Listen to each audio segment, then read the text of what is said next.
د فوټسال سیالۍ چې د 12 لوبډلو په ګډون د غزني ولایت د امنیه قومندانۍ د ورزشي ادارې له لوري تنظیم شوې وې، د امنیه قومندانۍ د لوبډلې په اتلولۍ سره پای ته ورسېدې.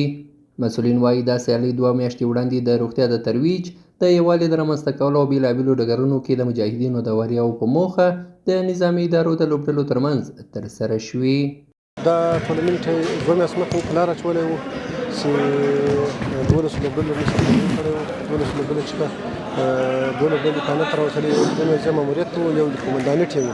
بالاخره د قومنداني ټیم په ګټه پای ته ورسېدو او هدف هم د دې لوبو څخه دا و ځکه مجاهدین مخکې په سنګرو کې وو، انشاءالله ورې کامیاب وو، نو اوس په هر ډګر کې به کامیاب وي انشاءالله. په همدې حال کې د سیالیو ګډونوال د دغه سیالیو د ترسره کېدو څخه خوښ دي او وایي چې ورزش د جسمي او روحي روغتیا د ساتنې لپاره ګټور دی.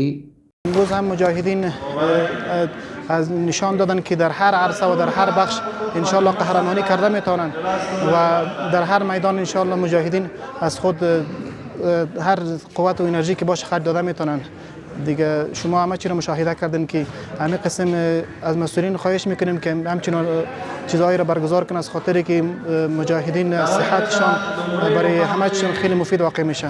امروز موالی از ما شدک از مسئولین ما خیلی زیاد خوش هستیم که می رقم هر وقت باید شما تورنمنت جور کنه، یک سرگرمی ورزش خیلی خوبی است، برای صحت خیلی فایده زیاد داره.